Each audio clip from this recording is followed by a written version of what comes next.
Hello, Dental A Team listeners. This is Kiera Dent, and I just wanted to say thank you so much for being part of my Dental A Team family. I seriously love doing this podcast. I thought I was going to hate it, and I love it. I love it so much because I get to connect with you. I get to hear how this podcast is helping you and your practice be better.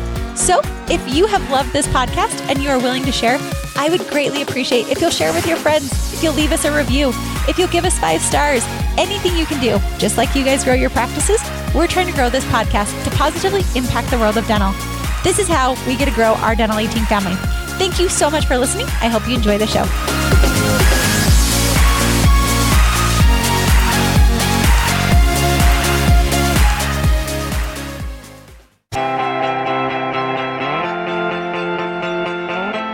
Hey everyone, welcome to the Dental A Team podcast. We're your hosts, Kiera Dent and Dr. Mark Costas. Mark and I had this crazy idea that maybe we could combine a dentist and a team member's perspective because let's face it, dentistry can be a challenging profession with those two perspectives. And Dental A Team podcast was created. I'm a practicing dentist, a multiple practice owner, a dental performance coach, and the founder of the Dental Success Institute. I've been a dental assistant, treatment coordinator, scheduler, biller, office manager, current practice owner, and international dental consultant. Mark and I don't just understand you, we are you. Our goal is to positively impact the world of dentistry by sharing our lessons learned from the road in hundreds of dental offices. 2 perspectives, 1 mission, to help dental professionals reach their full potential. Welcome to the Dental A Team podcast.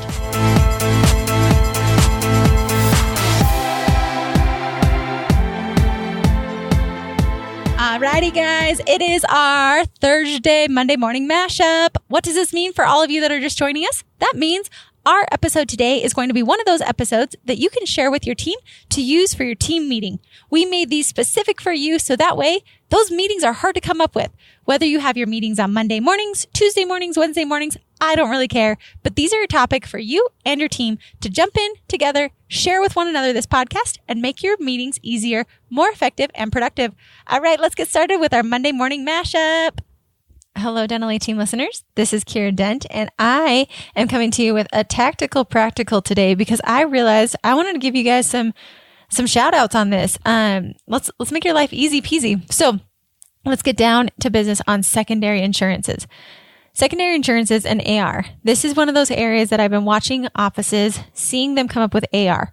So if you're not running AR, we've talked about this on the past on the podcast, but I'm going to dive into it again because I want you guys also to look at some different ways to help with secondary insurances when we're talking about insurance.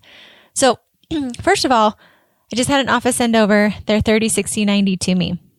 30/60/90 on the AR, which is an aging report. Make sure you guys are running this report. I personally like it to be run every single week. I don't like to let this AR get out of hand. Now, there's 30, 60, 90, over 90. We want to be watching those. Remember, as a quick recap for all of you people, I want to make sure you guys are on the A team. Always know what AR is. AR is our aging report. The 0 to 30 should be pretty high. The reason being, we send that out to insurance. That's where it's going. This is something that we need to remember. We need to look at. It's totally fine. That number should be pretty high. Our 30 to 60, that means all the claims that have rolled over to being over 30 days old. So from 30 to 60 days old, that's those claims and payments from patients. Then we have our 60 to 90, and then we have over 90. I personally like my 0 to 30 to be pretty high. That should be high. It's off to insurance. I then, benchmarks that I like to set. The 30 to 60, I don't like that to be above 5,000. The 60 to 90, again, 5,000. Over 90, below 5,000. So keeping those at 555 is pretty easy to remember. Now, other people have different benchmarks, so you take your pick of how you want to do it. I personally just like to aim for that because I think so many people are like, what should this even look like? I just like to keep them low. And the 30 to 60 might be higher. You might even say 7 to 10,000, but I don't like those to get high. But that's going to be the area that's going to roll over. So if I'm going to have any category high, my 0 to 30, 30 to 60 being high, but that over 60, over 90, watch out. Do not get those high. Those are the red zones, the hot zones. So when you're looking at that, a lot of people have ortho cases or payment plans in there. This can throw your AR off heavily because ortho, we get those payments paid maybe every quarter. Those come in kind of funky. So my personal preference of how I do my ortho accounts is I would make 2 accounts. So for example, I'm Kiera. Just regular Kiera Dent, that's going to be one patient. That's my normal. That's my fillings. That's my crowns. That's all those. When I come in for cleanings, I am that person. When I come in for ortho, my name's Kiera Dent, but there's an asterisk next to Dent. The reason why that's my ortho account is it's very easy to then quickly identify your ortho accounts versus your regular accounts. So when you're running that AR, my ortho account might be sitting in that over 90. That's totally okay because I'm an ortho account. When it's all jumbled into one ledger, it gets a little hodgepodgey and it's sometimes hard to read. And then we don't know, is this AR from ortho? Is this AR from me not paying on my crown or my filling? So those are some areas for you guys to make sure you're watching, because break those apart. Now people say, Kiera, how do I start this? Like, okay, I've never done this. I've got ortho mixed in there. What do I do? And I say, just start today. Just start pulling those accounts out. Look at your AR list. That's a real easy way to do it. And you can pull those balances into a new account. Just make sure you have really, really, really clear like write-offs and adjustments on the normal account. So let's say, for example, I have my account. I've got ortho blended in there. You don't want to have a write-off. So we're going to write off, say, $4,000. So that way my normal account goes to zero. But I don't just want it to be a write-off, because write-offs are what? We don't know. We don't like the write-offs to be vague. Please remember, the write-off should be so clear that any person should be able to go back through a ledger and know exactly what took place without ever speaking to you. So I want you guys to watch that with that. So that's why we need a write-off. So it'd be ortho write-off, and then it would say the amount, and you'd put notes on it saying that, hey, you wrote off $4,000 because that was Kiera's ortho account, and we moved it to her ortho account. Then my ortho account would open up with the asterisk. Some people also do bolded. So my bolded one is my ortho account. So it would be Kiera Dent, but in all caps. And my normal one would be in, obviously, caps and lower cases. So that can help. I personally like the asterisk just because it's easy. I put payment plans on asterisk. So it's quick, easy for me to see all my asterisk accounts are payment plans or they're ortho accounts. I know when that's looking at my AR, these are the ones that are going to impact me the highest. After that, that's one easy way to do it. So you can start writing all those off, moving them over and making separate accounts, but just start today. Don't get crazy. Look at the AR, the over 90. That's an easy way to start moving those accounts. So you have two separate accounts. If you have questions on this or you're like, I don't know how to start this, please, please, please do not hesitate to reach out to the info@thedentaleteam.com. We have incredible people on our team. I have two really strong billers on our team. One of them used to work for eAssist. She's great. We have another gal who owns her own company. So I have lots of billing resources for you. If you guys are in a hot mess, like let's say your over 90 is just sky high, you guys can't catch up on it. The Dental team, we do have some people that can go in, clean up your billing account for you, call those over 90s to get you caught up to zero, and then teach you how not to get into this place. So if billing feels scary and you're listening to this thinking, oh my gosh, I don't know what to do, please reach out. And I'm not trying to plug Dental Team's products at all. I'm literally just giving you resources because I see this so often. But I also want to teach you how to do it, right? Like, let me help catch some fish for you, but also let me teach you how to fish so you're not always just drowning in this AR mess. Next piece that I see all the time in the over 90, we just got to bite the bullet. So if you have accounts in there that are sent to a collections, my personal favorite is to write those accounts off. So as soon as I send it off to collections, I zeroed out that account. So it'd be an adjustment or a write-off sent to collections, and I put the total amount. I can no longer send that patient a balance. I can't say, hey, I sent you to collections, plus I'm also going to send you a bill from my office. Nope. Zero that out. So your AR in the over 90 is accurate. If we've sent them there, guess what? Zero that out. It feels bad. It feels so bad. But before we even get them there, why not just call them? Like, as long as it's not insurance, call them, strike a deal with them. Hey, I don't want to send you to collections. Let's just do 50-50. Let's get this paid off. Let's get your account up to zero. I'm going to make it so easy. Let's just do this over the phone real quick. Make your life simple. Do that with your patients. Get that. Like, if they've been sitting in there for a year, shoot, let's get those done. People think I'm a little crazy, but I like to do this. So if you guys have different ideas, obviously please share. But I personally, if it's in the over 90, it hasn't been touched for quite a while, send statements. You will have a few wild hornets. It's totally fine. They're the exception. They're not the rule. But at least you know you've sent all those statements out. Get patients to start calling. Get those over 90s paid up. The over 90 is a scary zone. That is the zone that you need to make sure you're watching. Get those there. You also don't want your 60 to fall into the 90 because when they're over 90, they're harder to collect. So that's talking about patient portions. We can send those out, call those patients. please, please, please, in your billing department, I feel like I'm like begging you, like, come back, come back. Please do not just send statement after statement after statement. Pick up that dang phone and call. It is so easy to get them to pay if you call them that day. Hey, I'm going to make this real easy over the phone for you. Let's just take your payment right now. Remember Donna's podcast where she talked about as soon as you enter the payments, like let's not even get to over 90. Let's just call them right then. Hey, Kiera, you were just in last month. Insurance paid. It looks like your total out of pocket's $13. Let's just take care of that over the phone. Please stop sending statements. We think it's so efficient.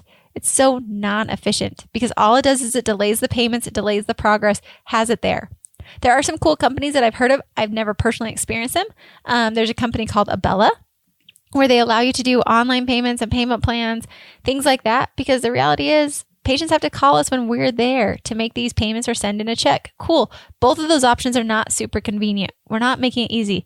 Call your credit card company. Call your website design company. Can they just put a payment platform on your website so you can get payments and then get an email notification when a patient is paid? Make your life simple. Look at the legalities. There are definitely legalities, so please check into those. Don't just get all excited about life. Call the credit card processing company. Check your state laws to make sure it's legal. But think about how you can make these payments easier for your patients and then do that. Abella does that. They do online payments. So the super awesome option. You might check into them. I think it's with Bruce Baird. So I've heard good things. I've heard not good things. So take a look into it, see if it works for you. But I do love their concept to make it easy. So the next piece, if you're in hot water, so let's say you're over 90s hot, double check. Are they ortho accounts? Are they payment options? Are they compassionate financing? Get those accounts. And I personally, you guys know, I love Ask My Team. I love 1,000 colors because I like color coding because I'm visual and I like to see the patterns. So for me, I would go highlight every one of those accounts. So I'd print my whole list. I just had an office say they have 147 pages of AR. Some of you might have just like spit out your coffee listening to this. That would like make my stomach turn too. But for some of you that have never looked into this, that's okay. For some of you billers that just were never taught right, remember, dentistry is kind of that like, hey, this is how I did it. This is how you do it. It's okay. We're all learning and growing with each other. So print that out, grab the highlighter. For me, let's just use the example of pink. Highlight all the accounts that are ortho and whatnot. That's going to be a project. We're not going to deal with that yet. That'll just be a project. We know we need to identify those so it's a quicker, easier identification next time. After that, then we look for any accounts that are at collections. We need to zero those out, get them out of there. That way we don't have these false numbers that we can never collect because they're off to collections. If you haven't sent them to collections, beautiful. We can work on some deals. The next piece of it is we got to look at our insurance claims. Which ones of these need to be resubmitted? So many of these, you guys, like I look at it and it just makes my skin turn. They haven't even been submitted to insurance. Nobody followed up on it. It's been over 90 days. There are lots of problems going on. We need to make sure we submit these to insurance and we do it timely and we're constantly following up on our insurance claims. That's why I recommend Tuesday is always insurance aging. Thursday is always patient aging. Like across the nation, like let's just mandate this. You always work on insurance aging, it's an I, and then patient aging, that's a P. So in alphabetical order, it's super easy. Always on Tuesdays, always on Thursdays. Don't get into this hot water zone. Let's just avoid it all around. So that's the next piece. Resubmit all those claims. Like just get it done. Do it. This might take you a couple of days, but the reality is you've got to chip away at this iceberg to get it down. Once you figure out the insurance ones, up next, patient. I personally, when it's like huge ARs like this, yes, I am that person that just sends statements. I know I will get 5 to 10 angry patients, but I'm also going to be able to clear up my books a lot faster by sending these statements out. Another piece that are a lot of times in the over 90, you have like a lot of accounts that are 50 cents to $5. Double check with your doctor. Do not write anything off without your doctor's permission. But my personal preference is I just write off those 50 cents to $5, like just clear them all off. Yep, it's so crummy. I hate it. But the reality is I'm not going to waste my team's time chasing $5 when I have $5,000 that I should be chasing more importantly. So that's another area to just clean those up in the over 90 to get those up current. We will never, ever, ever, ever get ourselves to this spot. And it's crazy because when somebody finally fixes this, when they take the time to fix it, you better watch out. Those people guard it like a mama bear. They do not let anybody touch their AR because it is a grueling, beastful process to clean this up once we get there. Now, I will confess on an office. I went into an office one time. I am not kidding. I think they had over $1 million sitting in their AR. I'm not exaggerating at all. And what they did is if a patient just didn't pay after 3 months, they just wrote it off. I paused on purpose. Let that soak in. Instead of trying to collect it, they just wrote it off. The doctor had no idea that they were just writing this off. So doctors watch this, like go check and see what they're doing. Find out, do they just write these accounts off? Like watch it, watch those write-offs, watch those adjustments. I wanted to throw up when I heard this. I was like, so you just gave up? They're like, well, yeah, they haven't paid. We need to write it off. So we have $1 million sitting in over 90, and then they're just writing that $1 million off just because they didn't want to call. That is not okay. We need to try and collect. You guys have to think about it. Think if this was you. This was your money.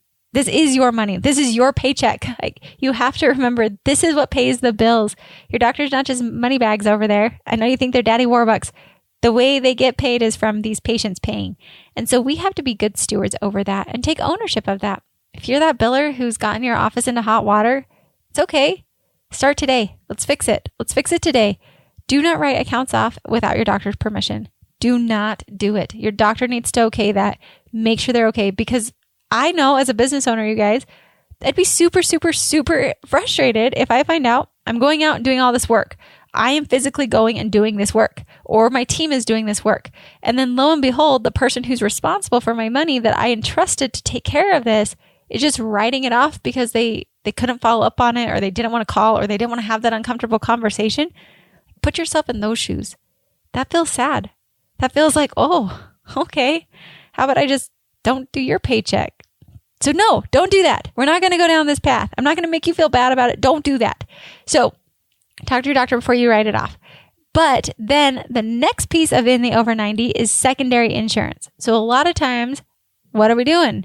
Sitting in there waiting for primary to pay so then we can send off secondary. If you have no clue what I'm talking about, totally go jump in the Dental Aid Team's billing course. We're making it better. We're making a ton of videos. So get in right now where it's a lot cheaper, and because we're making it way better. But we talk about secondary and how to do secondary claims and different things you can do. We have tons of forms in there. So if billing is not your strong suit, you're like, I have no clue what's happening. I don't even know how to do this. Sweet. Like, go in there, figure out even like the billing cycle of how this all works, the billing cycle of life. But make sure you're watching that. Make sure you're looking at that, because secondary can also be another area that's hitting your AR. So grab the next color. These are all secondaries. Check to see, do we have our primary EOB so we can send out secondary? Now, this is where you're going to have a brilliant tip. I definitely just put my finger in the air, like I'm ready to give you a tip, like light bulb right now. Have that icon for me. So I had a consultant tell me one time that she said, Kiera, I used to just I would bill on behalf of the patient for secondary, but secondary would pay the patient. So we would release the benefit payment to the patient. And so we weren't waiting on the secondary to pay us. So we would actually estimate the patient's portion only on primary, and then secondary, we would just bill out for them, but they were responsible for paying, and then we'd have secondary pay. The reason being is a lot of secondaries actually pay the patient anyway, so just eliminate that whole headache. Some of you might have like an aha moment like I did of, where have I been my whole life? That is such a brilliant idea. Why was I doing secondary? Some of you might be thinking, oh, Kiera, that's not great customer service. Like, we have to obviously send this out for secondary. And to me, I'm thinking, well, yes, both of those could be true. I just think it's how you choose to phrase it. If you personally think not billing their secondary is not great customer service, it's going to be a hard road to get you on board with this. You're not going to be on board. If you could look at it and think, hey, if I just present this in a different way to my patient, make them feel like $1 million, this could be the dreamiest of the dreamy for all of us. The patient gets the check. They never have to worry about it. I can make sure that my AR is lower. Win-win all the way around the board. Great. We still file for them. We still help them out. We still do everything in our power, but we just present as if they only have primary. Awesome. Secondary, a lot of times when secondary is paying a patient, they pay a lot faster because it's to the patient, and the patient is the one paying the insurance's paycheck. So it's a whole circle of life. So there's your secondary insurance tip. Take it, munch on it, think about it, see if you can implement it. Make your life easier, because ultimately it's going back to our 30, 60, 90, and over 90 AR that we're really trying to hone in. So action items for you guys. Number 1, no write-offs without your doctor's approval. Don't do it.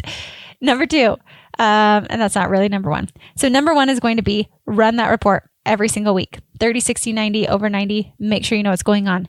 If you're in the hot water of the over 90 being really sky high, let's work on that. So first of all, we're going to separate out the ortho accounts, the payment plan options. We're going to pull all those out, those ones that are taking a while. Highlight those in one color so we know that those are another option or another issue. After that, the next piece is going to be we look for all of our insurance claims that have not paid. We need to get those paid. We need to resubmit. That's the high priority because insurances are the ones who play by weird rules. Patients, yes, they also play by weird rules, but not as much as insurance. So we need to send out all those insurance claims and we need to follow up on every single one of those. I would then implement Tuesday, Thursday, no ifs, ands, or buts. Tuesday's what? Insurance AR. Thursday's what? Patient AR. We're always working those every Tuesday, every Thursday, so it just does not get out of it. And we've just created a pattern and a routine that we can follow. After that, we're looking for secondary insurance. Munch on this idea, guys. Think about it with me. What would it do? How could you word ninja your way into this to not have secondary sitting on your insurance claims and in your over 90? That could help you a lot if that's not secondary sitting out in your over 90. That might help you. It might save some time. The next one, let's not even get here to begin with. Oh, I lied. We have another one. Anything that's 50 cents to $5 with your doctor's approval, write those accounts off. Also, we need to zero out the accounts that were sent to collections. But before they even get to collections, let's try and collect that money in-house before sending to collection agencies. Collections agencies take a lot of money. So if we could just strike a deal with our patients that our doctor is okay with, we then could do that. Making sure you guys realize this is your doctor's money. Don't forget it. It pays your paycheck. So make sure they're okay with doing these write-offs and these different things. And also, please make it a whole thing. I would say, yeah, sure, totally write that off. But if I know that there are 75 of those that would be written off and they're $100 each, I might change my answer because I'm just thinking it's one or two that's at 100 and you're thinking it's 75. So make sure your doctor knows the total impact of what will be written off before you do so. That way they can make an educated decision. That way they're happier with you. You're happier all the way around. Then the next one is make sure you're watching this every single day, every single week. Don't get the AR that high. If you're struggling with this, if you have questions on this, if you're like, Kiera, this is over my head, I don't even understand what you're talking about, reach out. Please, please, please. Billing, I keep trying to think of different ways to make it easier. They have companies like Abella, lots of different things. Please reach out because I want to help empower you guys to learn how to do billing and to do it right. I didn't know how to do it. Honest, I had to just kind of wing it. I was like, oh, I think this is right. Oh, we're in that amount. That's why I love the idea of as soon as insurance pays, this way we never even get into that over 90. As soon as insurance pays, pick up that phone, call the patient, get those cleaned up. So that way you can have the beautiful AR really high in our 0 to 30. Our 60 or 30 to 60 is right around between 5 and 10,000. I'll give you guys some leeway there. Our 60 to 90 is below 5,000 and our over 90 is always below 5,000. Some of you might feel that that's unattainable. That's okay. I want you to start working towards it. Chip away at this giant iceberg. Some of you might already be there. Awesome. Share your tips. Help us out. Let's band together. Let's get this billing sorted out so our AR is not there. All right, you guys, there's your tactical practical. Go put this into place. Reach out as always. And thank you again so much for being part of the Dental A Team family. And I'll catch you next time on the Dental A Team podcast. And that wraps it up for another episode of the Dental A Team podcast. Thank you so much for listening, and we'll talk to you next time.